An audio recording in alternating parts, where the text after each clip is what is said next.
Oh my god. The lighting is so much better at this duplex than it was at the apartment. I don't know why. I loved that apartment. I loved that apartment so much. But like the flow of my kitchen, this duplex, I was meant to be here. I was meant to be here. The universe definitely put me here. And I'm super grateful. Be prepared to hear me say the word grateful a fuckload, because I have a fuckload of gratitude. Yeah, it's been good. So anyway, meal prepping my Brussels sprouts and my broccoli and my chicken. It's like my favorite meal, even after 3.5 years. That's how I've stayed on track. I perfected the meal that I'm going to be eating the most. It's high in protein, high in fiber, good vegetables, good volume, so it fills me up before I go to bed, fuels me up even the next morning. I'm really not that hungry for quite some time. So it's perfect for me.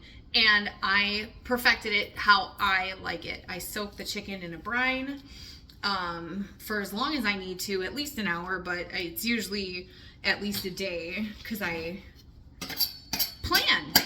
I plan and I prepare and I prep because that is crucial. Not threatening. Anyway, kids are doing really well in school. Fantastic in school. Oh my God. So grateful for the kids. So grateful for Evelyn, my amazing right-hand girl. Iris, my spirited little bonus baby. Holy cow. That girl is going to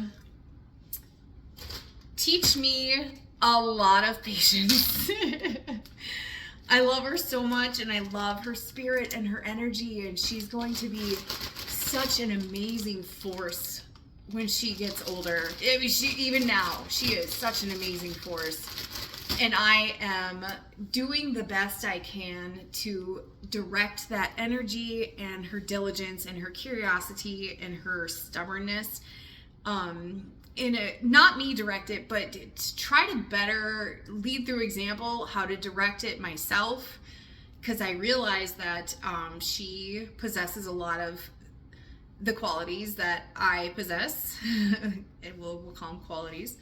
I need to show her through example how to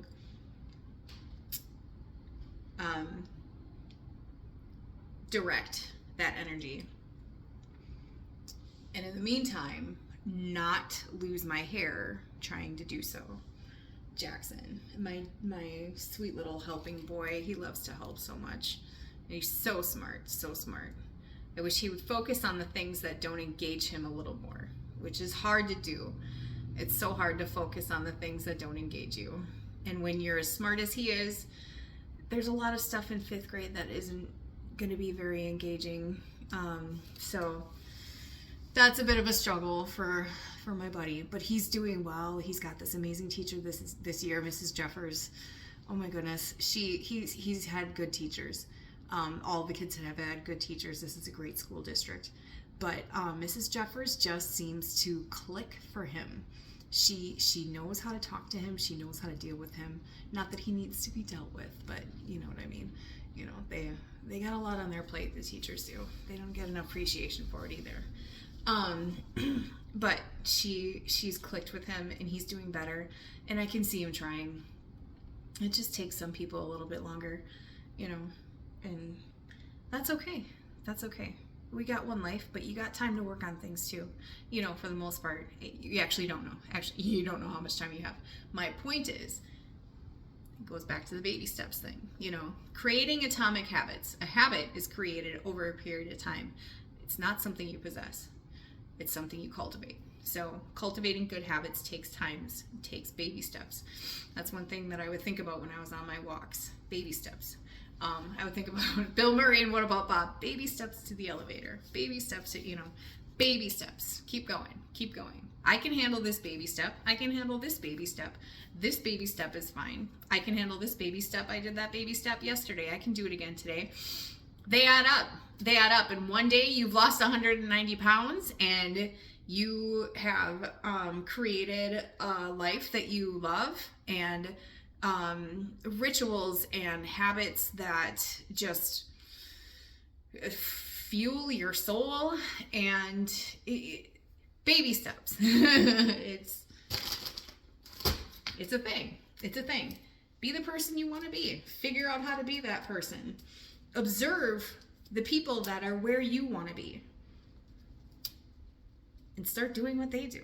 I mean, really, we're all learning as we go, right? It's like Google for real life, right? I Google everything. Because how else do you learn? How else do you learn? Like, obviously, you got to sift through the bullshit and try to figure out what's what.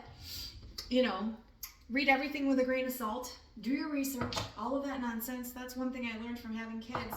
Holy shit, did I learn that from having kids. Do not just believe what you are told. You know, some people might say, oh, this worked for me when I was a kid. Well, you know what? Did it really? Did it really though? Because you grew up to be the person that says that shit. So did it really work that well for you as a kid? I don't know about that. There's always new ways of doing things. Be a little more open-minded. Be a little more receptive to new ideas and other people's opinions and what worked for other people. Try them out. If they don't work for you, then move on. Always learning, always growing. That is the way to go through life, because you will never know everything. And being content and staying still and being stuck doesn't sound appealing to me. I don't want to be stuck. I'm content with growing. Does that make sense? I'm content with in contentment. I don't know. That's my contentment. My contentment comes from not knowing what's going to happen tomorrow. My contentment comes from not being okay with being okay. Like, not being okay with just being on autopilot for the rest of my life, you know? Like, I don't want to just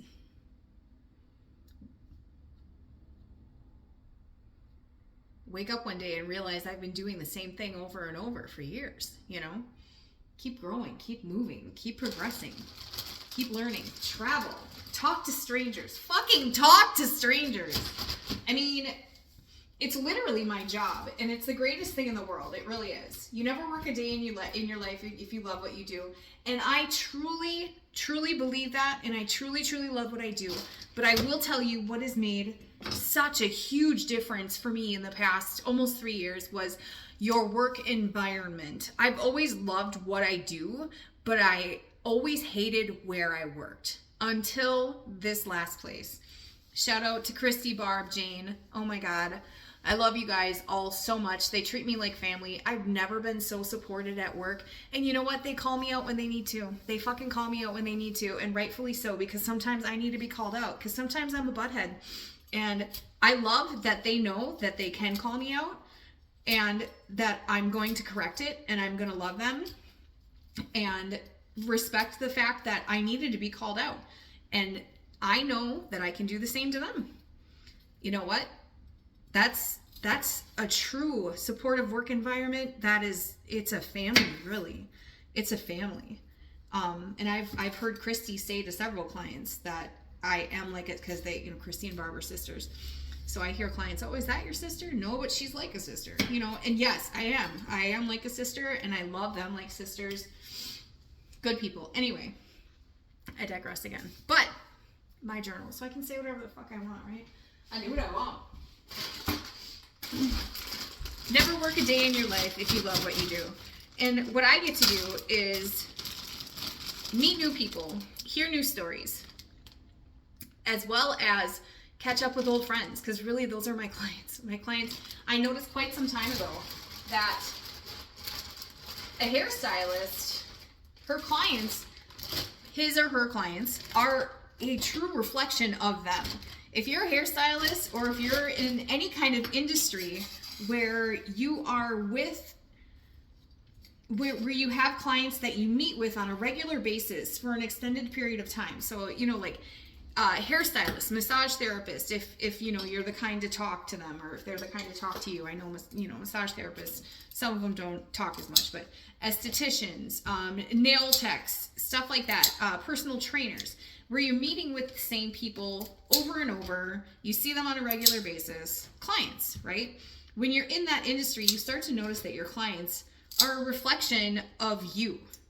So totally a reflection of you. You just click with these people, you vibe with them, you have a similar energy, you understand them, and that's how you are able to execute their services how they want them, to their preference, because you get each other. So you're going to get each other on other levels too. Not always. There's definitely going to be differences. There are clients that I have clashed with in the past, and we worked through it, and we're good now.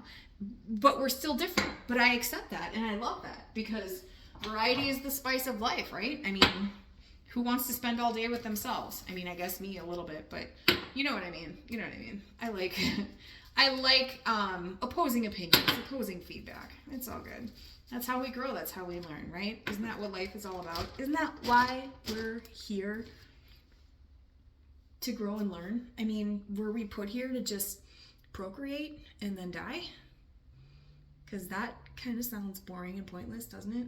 I mean, just keep repopulating so everyone can just keep repopulating and then just die, right? Okay, that's a lot of energy. The kids are going to be coming home in about a half hour, so get some downtime, some quiet time, so I can clean up and then catch up with my gremlins when they get home, because it's going to be chaos, as it always is, but I love it. In doses.